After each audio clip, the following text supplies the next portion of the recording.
এক্সেলের একটি নতুন ইন্টারেস্টিং ভিডিওতে আপনাদের সবাইকে আবারও স্বাগত জানাই। আজকে আমরা এক্সেলের খুবই একটা ইম্পর্টেন্ট টপিক নিয়ে আলোচনা করব। এক্সেলের ইন্টারভিউতে ভিলুকআপ তো কমন, এটা আমরা প্রত্যেকেই জানি, কিন্তু আজকের সময় ভিলুকআপের থেকেও আরো একটা জিনিস কিন্তু কম বেশি সমস্ত ইন্টারভিউতে এক্সেলের বেসিক্যালি কিন্তু জিজ্ঞেস করা হয়ে থাকে, যেটা হচ্ছে কি পাইভট টেবিল। এবার তোমরা অনেকেই বলবে যে পাইভট টেবিল তো আমরা জানি। এবার হ্যাঁ, তোমরা অনেকেই পাইভট টেবিল জানো, আবার অনেকেই পাইভট টেবিল জানো না, কিন্তু আজকের ভিডিওতে আমরা এই পাইভট টেবিলকে বেসিক থেকে আরো একটু অ্যাডভান্স ভাবে কিন্তু ব্যবহার করা শিখবো, যেটা কিন্তু অনেকেরই জানা নেই। তো তোমরা যারা ইন্টারভিউর জন্য প্র্যাকটিস করছো অথবা ইন্টারভিউর জন্য তৈরি হচ্ছ, এছাড়া যারা নতুন নতুন এক্সেল শিখছো, প্রত্যেকেরই জন্য কিন্তু এই আজকের ভিডিওটা কিন্তু অনেকটাই হেল্পফুল হতে চলেছে। তো বেশি কথা না বলে চলো শুরু করা যাক আজকের এই ইন্টারেস্টিং ভিডিওটি, যা তোমাকে একজন এক্সেল এক্সপার্ট করে তুলতে অনেকটাই কিন্তু সাহায্য করবে। তো চলো শুরু করা যাক। দেখো, আমি এখানে একটা পুরো ফ্রেশ ডেটাবেস নিয়ে নিয়েছি। এবার এক্সেলের পাইভট টেবিলের কাজ কি? এক্সেলের পাইভট টেবিলের কাজ হচ্ছে, আমি যদি সংক্ষেপে বলি, বড় বড় ডেটাবেসকে শর্টে রিপোর্ট জেনারেট করতে গেলে আমাদের কাছে লাগে কি পাইভট টেবিল। আমরা জানি এক্সেল হচ্ছে কি একটা ডেটাবেস ম্যানেজমেন্ট সফটওয়্যার বলতে পারো, যেখানে আমরা বলতে গেলে তথ্যগুলোকে ম্যানেজমেন্ট করতে পারি, তথ্যগুলোকে আমরা এন্ট্রি করতে পারি, তথ্যগুলোকে আমরা কিন্তু এন্ট্রি করতে পারি।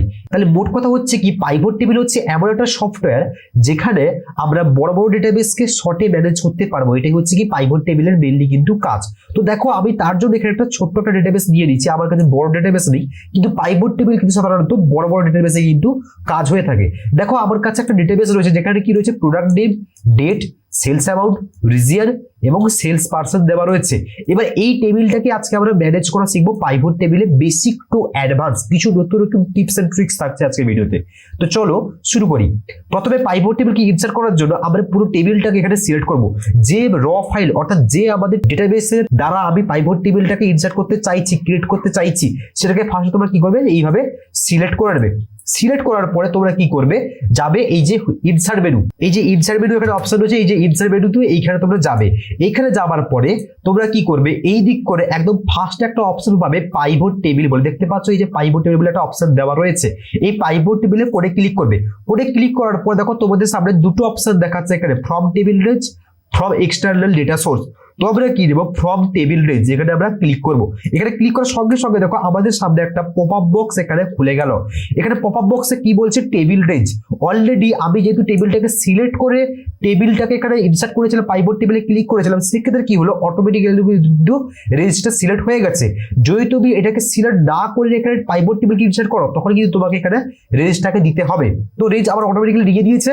এবার এখানে কি বলছে, নিউ ওয়ার্কশিট আর এক্সিস্টিং ওয়ার্কশিট। এখানে দেখো একটা অপশন বলছে কি, নিউ ওয়ার্কশিট আর এক্সিস্টিং ওয়ার্কশিট। অর্থাৎ তুমি যে পাইভট টেবিলটাকে ইনসার্ট করতে চাইছো, এটা তুমি নতুন একটা সিটে ইনসার্ট করবে নাকি এই সিটের মধ্যে রাখবে। এবার আমি তোমাদের রেকমেন্ড করবো তোমরা এটাকে নতুন একটা সিটের মধ্যে ইনসার্ট করো, এটা তোমাদের সুবিধা হবে। তো আমি নতুন একটা সিটের মধ্যে নিউ ওয়ার্কশিট বাই ডিফল্ট তো দেওয়াই থাকে, থাকলো দিয়ে আমরা এখানে ওকে করবো। ওকে করার সঙ্গে সঙ্গে দেখো আমাদের কাছে সিট 3 নামে একটা নতুন সিট চলে এসেছে। সিট 1-এ দেখো আমাদের মেন টেবিলটা রয়েছে, কিন্তু সিট 3-তে একটা নতুন একটা টেবিল চলে এসেছে। এটা হচ্ছে কি পাইভট টেবিলের আমাদের কাছে মেন ইন্টারফেস। এবার দেখো এখানে কি রয়েছে, দেখো পাইভট টেবিল ফিল্ডস, আমাদের যে সমস্ত হেডিং গুলো ছিল এখানে দেখো চলে এসেছে পাইভট টেবিল ফিল্ডস। নিচের দিক করে 4টে অপশন রয়েছে, ফিল্টার, কলাম, রো এবং ভ্যালু। এগুলোর কি কি কাজ আমরা আস্তে আস্তে জানছি। প্রথমে আমরা ডেটাবেসটাকে অ্যাকচুয়ালি ম্যানেজ করি। ডেটাবেসটাকে ম্যানেজ আমরা করবোই বা কিভাবে। আমি কি বললাম, পাইভট টেবিল হচ্ছে কি একটা এমন একটা সফটওয়্যার যেখানে আমরা অ্যাকচুয়ালি তথ্যগুলোকে ম্যানেজ করতে পারি, মানে রিপোর্ট জেনারেট করতে পারি। সাপোজ আমার মনে হচ্ছে আমি রিজিয়ন ওয়াইজ সেলস অ্যামাউন্ট দেখবো। যেমন তুমি এইখানটা দেখো আমাদের যে মেন টেবিল, এখানে কি রয়েছে দেখো, বিভিন্ন রিজিয়ন নর্থ, সাউথ, ইস্ট থেকে সেল হয়েছে। এবার আমি বলছি যে কি, সাপোজ নর্থ থেকে আমার কত টাকা সেল হয়েছে আমাকে দেখাও। তার জন্য আমি রিজিয়নটাকে ধরে ফেলে দেবো কোথায়, রো এর মধ্যে। যে তথ্যগুলো আমরা রো ওয়াইজ দেখাতে চাইছি, যে রো ওয়াইজ দেখাতে চাইছি, সেগুলো আমরা ফেলবো কোথায়, রো এর মধ্যে, এই ফিল্ডের মধ্যে। যখন আমি রিজিয়নটাকে রো এর মধ্যে ফেললাম, সঙ্গে সঙ্গে দেখো আমাদের এখানে দেখো চলে এসছে রো এর মধ্যে সমস্ত আমাদের রিজিয়ন গুলো।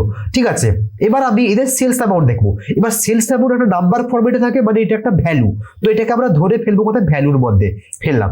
এবার দেখো প্রত্যেকটা রিজিয়ন ওয়াইজ দেখো ওদের সেলস চলে এসেছে। যেমন নর্থ থেকে কত টাকা সেল হয়েছে, সাউথ থেকে কত টাকা সেল হয়েছে, ওয়েস্ট থেকে কত টাকা সেল হয়েছে, আর ইস্ট থেকে বা কত টাকা সেল হয়েছে এখানে দেখো অটোমেটিক্যালি চলে এসেছে।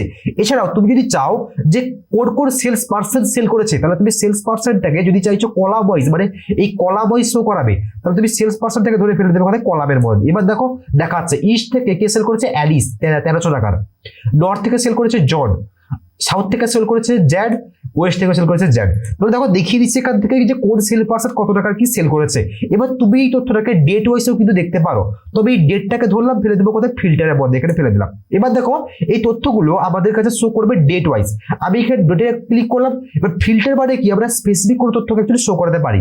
এই ডেটের মধ্যে এখানে ক্লিক করবো, ক্লিক করার সঙ্গে সঙ্গে দেখো আমাদের ডেট দেখাচ্ছে। যেমন দেখো 1-2-2025 আমি রেকর্ড দেখবো, তাহলে 1-2-2025 দিলাম, ওকে। এবার দেখো 1-2-25 যতগুলো রেকর্ড দেখো দেখাচ্ছে 1-2-25 শুধুমাত্র ইস্ট এবং নর্থ থেকে সেল হচ্ছে, আর কিন্তু কোনো জায়গা থেকে কিন্তু সেল হয়নি। তো আমি আবার এখানে ক্লিক করলাম, আমি সবাই দেখবো 1-3-2025 ক্লিক করলাম, ওকে। 1-3-2025 শুধুমাত্র ওয়েস্ট থেকে সেল হচ্ছে। এইভাবে কিন্তু আমি এখান থেকে দেখতে পাই। যদি অল চাই অলে ক্লিক করবো, ওকে করবো, দেখো অল সমস্ত কিছু দেখাচ্ছে। এবার এর মধ্যে ইন্টারেস্টিং নতুন জিনিস হচ্ছে কি, আমরা এই সমস্ত তথ্যকে একটা স্লাইসার ওয়াইজ কিন্তু ম্যানেজ করতে পারি। যেমন তার জন্য আমরা কি করব, এখানে ক্লিক করব। এখানে ক্লিক করার পর যাবো কোথায়, ইনসার্ট মেনুতে যাবো। ইনসার্ট মেনুতে যাওয়ার পর তোমরা এদিকে একটা অপশন এলে দেখতে পাবে, এই যে এইখানটা যে ফিল্টার বলে যে একটা অপশন রয়েছে, ফিল্টার টাইমলাইনস এবং স্লাইসার বলে একটা অপশন রয়েছে। এই স্লাইসারের উপরে তোমরা এখানে ক্লিক করবে। স্লাইসারের উপরে ক্লিক করার সঙ্গে সঙ্গে দেখো ইনসার্ট স্লাইসার বলে একটা দেখো অপশন আমাদের কাছে এখানে খুলে গেছে। এখানে কি বলছে, প্রোডাক্ট নেম, ডেট। তুমি তথ্যগুলো কিভাবে শো করতে চাইছো। সাপোজ আমি চাইছি কি ডেট ওয়াইজ শো করাবো, তাহলে আমি এখানে ডেটের একটা স্লাইসার দিলাম, প্লাস আমি এখানটায় নেবো সাপোজ ডেটকে ক্লিক করলে আমাদের সেলস অ্যামাউন্ট গুলো শো করবে।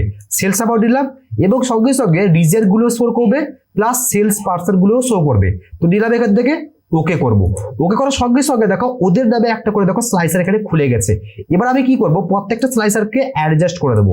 এখানে রাখলাম, এটাকে আমি রাখলাম সাপোজ ধরো এই জায়গাটাতে, এটাকে রাখলাম আমি এই জায়গাটাতে, এবং এই স্লাইসারটা রাখলাম এই জায়গাটাতে। তুমি চাইলে এটাকে কিন্তু বড় ছোট করতে পারো, এইভাবে কিন্তু বড় ছোট করতে পারো। এবার দেখো, এবার এখানে বাটা বয়েস কিন্তু কাজ হবে, মানে আমি এখানে এবার সুইচের মতন কাজ হবে। যদি আমি এখানে এটাই ক্লিক করে দেখো, এগুলো দেখো অটোমেটিক দেখো এখানে চেঞ্জ হয়ে গেল। এখন কি দেখাচ্ছে 1-2-2025 1200 টাকা এবং 1300 টাকার সেল হচ্ছে। একটা হচ্ছে ইস্ট থেকে, একটা হচ্ছে নর্থ থেকে অ্যালিস সেল করেছে এবং জন সেল করেছে। আমি যদি 1-3-2025 ক্লিক করি, দেখো 1-3-25 কি হয়েছে, 1100 টাকা সেল হচ্ছে, যেটা সেল হচ্ছে কোথায়, ওয়েস্ট থেকে, এবং জেড সেল করেছে।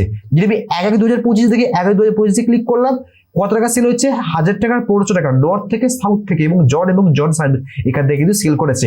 তাহলে রিপোর্টস গুলো আমাদের কিভাবে দেখাচ্ছিল, এখানে তো পাইভট টেবিলে দেখাচ্ছিল, কিন্তু এখন কি হলো, একটা ড্যাশবোর্ডের মতো যেভাবে আমাদের ওয়েবসাইটে থাকে যে আমরা বিভিন্ন বাটনে ক্লিক করছি এবং আমাদের রিপোর্টস গুলো জেনারেট হয়ে দেখাচ্ছে, সেভাবে কিন্তু স্লাইসের সাহায্যে কিন্তু তুমি এটাকে কিন্তু কন্ট্রোল করতে পারো। এটি ছিল কিন্তু পাইভট টেবিল একটা খুবই ইন্টারেস্টিং টপিক কিন্তু আমাদের কাছে। তো পাইভট টেবিলের ইন্টারভিউতে তোমরা যদি এটা যদি প্রেজেন্ট করতে পারো খুব ভালো হবে, তাহলে কিন্তু তোমাদের স্মার্টনেসটা আরো কিন্তু ফুটিয়ে তুলবে এবং তোমাদের কিন্তু সিলেকশন হওয়ার কিন্তু চান্সেসটা অনেকটাই কিন্তু বেড়ে যাবে। তাহলে স্লাইসারের কাজ তোমরা অ্যাকচুয়ালি বুঝতে পেরেছো কতটা ইম্পর্টেন্ট। আমরা এখানে তো তথ্যগুলো তো জেনারেট করতে পারছি, কিন্তু স্লাইসের সাহায্যে এই তথ্যটাকে আরো খুবই ভালোভাবে জেনারেট করতে পারছি। যেমন আমি যদি এখানে দিয়ে দিই সাপোজ ধরো ইস্ট থেকে, ইস্টে ক্লিক করব।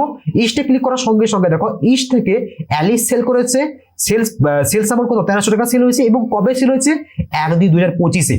সাপোজ ধরো আমি ধরো সাউথের দেখবো, তাহলে এখানে সাউথে ক্লিক করলাম। সাউথে ক্লিক করার সঙ্গে সঙ্গে দেখাচ্ছে সাউথের কিন্তু কোনো রকমই এখানে সেলস নেই। আর যদি আমি ওয়েস্টে ক্লিক করি, ওয়েস্টে দেখো দেখাচ্ছে নেই। যদি নর্থে ক্লিক করি, নর্থ দেখো দেখাচ্ছে, নর্থে কার কার সেল হয়েছে, জন সেল করেছে 1200 টাকা সেল করেছে, এবং 1-2-2025 থেকে সেল হয়েছে। তাহলে এখানে প্রত্যেকটা জিনিসই কিন্তু বাটা বয়েস কিন্তু আমাদের কাছে চলে এসেছে। তোমরা স্লাইসারের সাহায্যে কিন্তু একটা সুন্দর কিন্তু ড্যাশবোর্ড বানাতে পারো। আমি এই বিষয়ে তোমাদের কাছে একটা পুরোপুরি একটা কিন্তু কমপ্লিট ভিডিও পরবর্তীকালে প্রোভাইড করব, যেটা কিন্তু তোমাদের এক্সেলকে কিন্তু অলরেডি কাজ করতে সুবিধা হবে। তো আজকের ভিডিও এইটুকুর জন্য, তাহলে তুমি বুঝতে পারলে পাইভট টেবিল কতটাই ইম্পর্টেন্ট এবং ইন্টারভিউতে কতটাই কিন্তু প্রয়োজন রয়েছে। তো আজকের ভিডিও এইটুকুর জন্য, দেখা হচ্ছে পরদিন নতুন কোনো টপিক নিয়ে।